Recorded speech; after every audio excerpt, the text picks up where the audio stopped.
So I'm here with Cyrus Khambatta.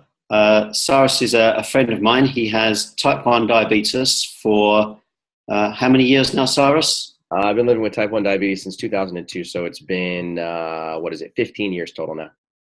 Okay, so he's been living with type 1 diabetes for 15 years, and Cyrus has always been into sport in a huge way. I'll let him tell you his personal story, but I know for a fact that when he was first diagnosed that he was unable to perform at sport and he became interested in nutrition. He then went on to study, was it biochemical nutrition, and became in biochemical nutrition, and has now got a practice helping people with diabetes and their nutrition. So Cyrus, the thing I really want to ask you about is we have a large group of people running the Swansea Half Marathon on the 25th of June. And I keep getting asked by many people who are involved in running, how do you deal with your diabetes before, during, and after an endurance exercise event? So can you give us some pointers? What would your recommendation be to somebody before they run a half marathon? That's a great question. So in this world of diabetes, most of us have been told that carbohydrates are our enemy and that insulin is the enemy. So the overall strategy here is to try and minimize your intake of carbohydrates, specifically so that you can minimize your use of insulin.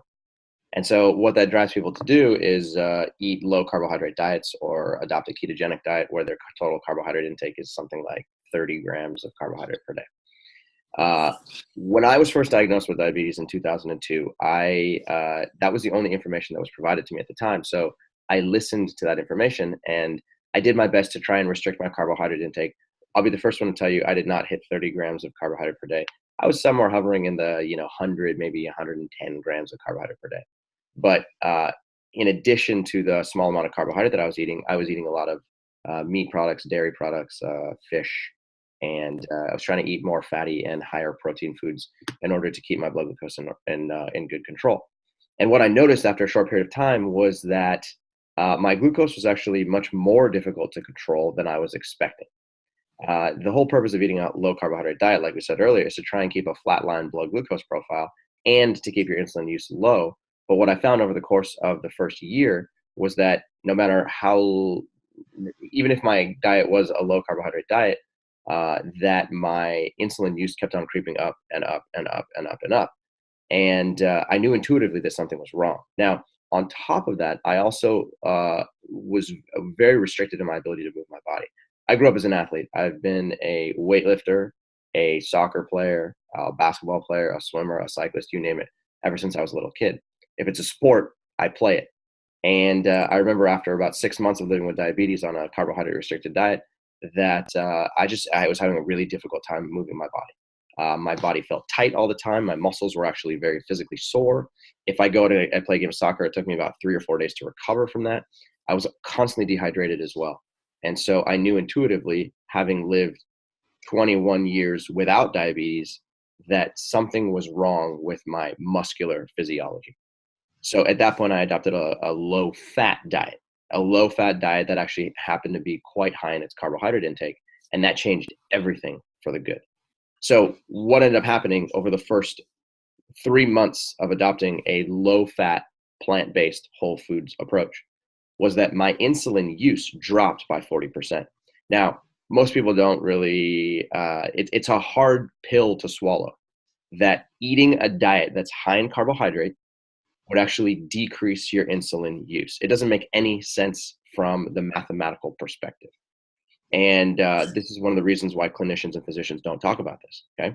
So the reason why this happened and the reason why I was able to cut my insulin use by 40% is because your insulin needs are determined, number one, by your total fat intake, and then number two, by your total carbohydrate intake. And so what I was doing was actually minimizing my fat intake to a very low amount, to less than 20 grams per day total. And as a result of having a very low fat intake, I gained the ability to eat carbohydrates. And these are carbohydrates from whole foods like fruits, vegetables, and not carbohydrates from refined sources like cereals, pastas, and breads. So Paul, to answer your question, before a half marathon, what I highly recommend doing is minimizing your total fat intake every single day for the course of at least a week, if not 2 weeks, if not a month. Now, if the Swansea half marathon is coming up in the next week or so I don't recommend making any changes right now. It would be a poor idea. But if you know that you have a half marathon, let's say coming up a month from now, what I'd recommend doing is minimizing your total fat intake to about less than 30 grams per day. And when you're operating at that level, then you will notice that your ability to consume carbohydrate goes up. So you will be able to eat more carbohydrate for less insulin. And, this has happened inside of me. It's happened inside of you, Paul. And it's actually happened in over 250 people that we've been working with over the course of the last couple of years.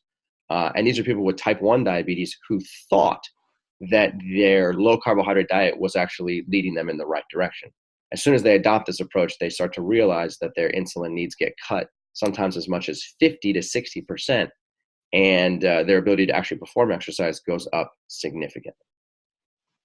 So two things that I want to ask you about that. One is most people, when they start to eat carbohydrates, worry about their blood glucose level rising after they eat a meal.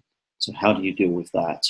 And the second one I wanted to ask you about was specific to exercise, and that's what's the deal with carbohydrate loading before an endurance event like a marathon or a half marathon? You hear these stories of people having a pasta party the night before. Does it work? Should we be doing that? It's a great question. Okay, so to answer your first question, what are you supposed to do about blood glucose spikes? So, truth be told, if you're eating a diet that contains a reasonable amount of fat, and I'm going to say a reasonable amount of fat is being 40 to 100 grams of fat, okay? That's in my mind considered either medium or high fat intake. When you're operating at that level, then consuming carbohydrates isn't going to work. And the reason is simple, because from a biological perspective, fatty acids and glucose are at war with each other. They always have been at war with each other, and they always will be at war with each other. And what I mean by that is that when you eat a diet that contains a significant amount of fat, that fat gets stored in your adipose tissue, it gets burned, and some of that fat actually ends up inside of your muscle and inside of your liver. So these tissues accumulate fat over time, and as soon as they start to accumulate fat over time, they stop insulin from working because they're trying to block more energy from coming inside of these cells. So what they do is they mount insulin resistance. And insulin resistance is this process by which the cells are effectively saying, no more energy. I don't want any glucose coming in here. So to block glucose from coming in, they stop insulin from working. So what that means is that you start accumulating fat inside of your muscle and inside of your liver, and then that sets the stage for insulin resistance. Now, in that state, if you go and eat a banana or you go eat a potato, good luck. Your glucose is going to go through the roof. You'll hit a blood glucose value of 200, 250, 300, 350. But again, it's not the carbohydrate's fault. It's not the banana's fault. It's not the potato's fault. The reason that happened was because there was accumulated lipid or accumulated fat that had accumulated inside of your muscle and inside of your liver. So in order to minimize these blood glucose spikes, the simple way to do it is this. Step one, minimize your fat intake right off the bat. You got to do that for at least 3, 4, 5 days in a row. Once your fat intake has come down significantly, then and only then can you move on to step two. And step two is going to be increasing your carbohydrate intake, again, from whole sources and not from refined sources. Now, if your blood glucose does happen to spike a little bit, don't worry, because effectively what we got to look at is both the height of the spike as well as the time that it is spiked for. So if you are insulin resistant, chances are your blood glucose will spike and then it'll stay high, and then come down.